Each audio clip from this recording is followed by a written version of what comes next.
Hello, আসসালামু আলাইকুম everyone. Variety lifestyle blog থেকে সবাইকে জানাচ্ছি ওয়েলকাম। আসসালামু আলাইকুম, আমি ইসরাত আছি আপনাদের সাথে। আজকে চলে আসলাম নতুন একটি ব্লগ নিয়ে। তো অনেক দিন পর আসলাম। এতদিন আসলে খুব ব্যস্ত ছিলাম, ব্যস্ততার কারণে আপনাদের সাথে কোনো নতুন ভিডিও বা হচ্ছে আমার দৈনন্দিন যে লাইফস্টাইল আমরা কি করছি না করছি এগুলো শেয়ার করা হয়ে ওঠেনি। তো আজকে মনে হলো যে আপনাদের সাথে কিছু ভিডিও শেয়ার করি। তো আজকে সকালে ঘুম থেকে উঠলাম, উঠার পরে একটু বাইরে গিয়েছি। এত বৃষ্টি বাহিরে, মানে বলার মতো না। রেনি সিজন চলে আসছে, তো বেরি হওয়া যাচ্ছিল না কোনোভাবে। আর বৃষ্টি তো সবারই কম বেশি ভালো লাগে, তো আমিও তার ব্যতিক্রম না। তো একটু ভিজেছিলাম, একটু জ্বরও আসছে। তো আপনাদের কার কেমন লাগে সেটা কমেন্টস করে অবশ্যই জানাবেন। আর অবশ্যই হচ্ছে ফলো বাটনে ক্লিক করে রাখবেন। যদি আমার ব্লগ আপনাদেরকে বিনোদন দিয়ে থাকে বা ভালো লাগে, তাহলে অবশ্যই হচ্ছে ভ্যারাইটি লাইফস্টাইল ব্লগের সাথেই থাকবেন। অ্যান্ড বেল বাটনে ক্লিক করে সাবস্ক্রাইব করে রাখবেন। আশা করি আমার বিগত যে ব্লগগুলো ছিল সেগুলো আপনাদের সবার খুব ভালো লেগেছে। তো আপনারা সবাই কেমন আছেন কমেন্টস করে জানান। আমিও আপনাদের সবার দোয়ায় খুবই ভালো আছি। অ্যান্ড তো আজকে চিন্তা করলাম, যেহেতু বৃষ্টি, আর বৃষ্টিতে সন্ধ্যায় আসলে খিচুড়ি রান্না করার খুব ইচ্ছে ছিল, বাট আনফর্চুনেটলি সেটা হয়ে ওঠেনি। তো পরে ভাবলাম যে যেহেতু সন্ধ্যায় একটু ব্যস্ত থাকবো, তো দুপুরেই রান্না বান্না সব শেষ করে ফেলেছি। তো রান্নার জন্য আজকে আমি আমার মেনুতে রেখেছিলাম ভেন্ডি ভাজি আর বেগুন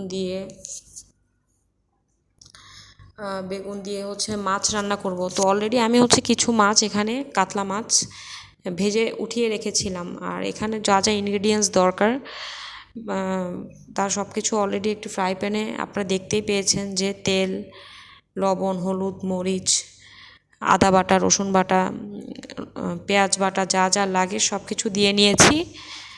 অ্যান্ড এখন হচ্ছে আমি কিছুক্ষণ মশলাটা কষানোর পরে দিয়ে দিলাম হচ্ছে এখানে প্রায় 3টি পরিমাণ বেগুন।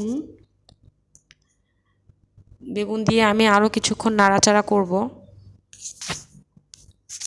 ভালো করে, মশলাটার সাথে যতক্ষণ পর্যন্ত না মিশে যায় ঠিক ততক্ষণ। তো আপনারা কেমন আছেন, কে কী করছেন, আমাকে অবশ্যই কমেন্টস করে জানাবেন। আশা করি আমার ব্লগ খুব ভালো লেগেছে।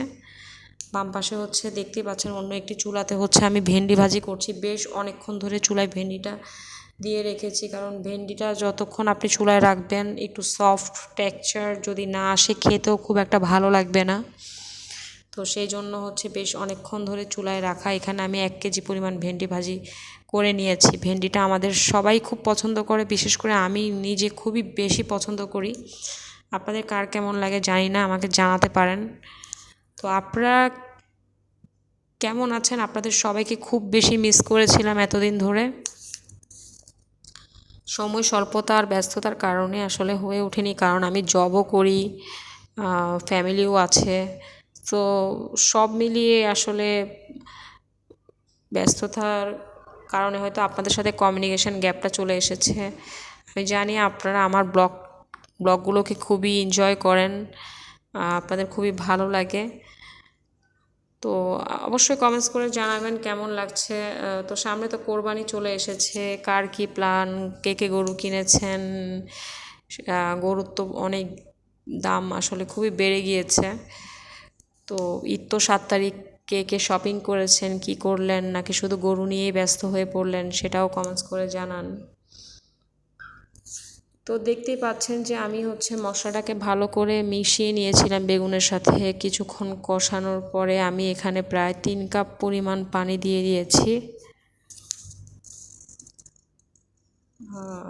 3 কাপ পরিমাণ পানি দিয়ে দিয়েছি। তো বৃষ্টি থামছেই না আসলে, এত বৃষ্টি, সকাল ধরে বৃষ্টি, এত ভিজতে ইচ্ছে করে, কিন্তু আবার চিন্তা করি যে ভিজলে জ্বর টর চলে আসে কি না। এই তো দেখেন, এখানে আমি 3 পিস বড় বড় সাইজের মাছ ভেজে রেখেছিলাম। আমাদের বাসার সদস্য খুবই কম, আর সবাই আসলে মোস্ট অফ দ্য টাইম বাইরেই খাওয়া দাওয়া করা হয়। তো রান্নাও খুব একটা আহামরি করা হয় না। এই জন্য আসলে সব কিছুর পরিমাণটা একটু কম কম রেখেছি, কারণ বেশি রান্না করলে আসলে অপচয় হয়। তো কেমন লাগছে আপনাদের সবার কাছে আমার ব্লগ? দেখতে পাচ্ছেন কালারটা এত সুন্দর, এত মানে আপনারা যদি একবার এইভাবে রান্না করে যদি খান ভাত দিয়ে, মানে আপনাদের ইচ্ছে করবে যে বারবারই রান্না করে খেতে। তো আমার ভেন্ডি ভাজিটা অলমোস্ট ডান, আপনারা দেখতেই পাচ্ছেন যে এত সুন্দর হয়েছে। এদিক দিয়ে আমার তরকারিটাও অলমোস্ট হয়ে আসছে। তো আপনারা আমার ব্লগটি যদি ভালো লেগে থাকে বা আপনারা যদি নতুন আরও ভিডিও চান, আমি অবশ্যই আপনাদের জন্য আপলোড করব। তার জন্য অবশ্যই আমার সাথে আপনাদের কানেক্ট থাকতে হবে, কমেন্টস করে জানাতে হবে কেমন লাগছে আপনাদের ব্লগগুলো। তো কে কে গরু কিনেছেন, কে কী করছেন, কমেন্টস করে জানান। আর অবশ্যই হচ্ছে ব্যারেল লাইফস্টাইল ব্লগের সাথেই আপনারা থাকুন, সাবস্ক্রাইব করতে ভুলবেন না। আপনারা যদি আমাকে একটু সাপোর্ট করেন বা সাথে থাকেন, তাহলে হয়তো আমি আপনাদের জন্য আরও নতুন নতুন ভিডিও বানানোর কথা চিন্তা করব, বা নতুন আরও বেশ কিছু কন্টেন্ট বানানোর জন্য চিন্তা করব।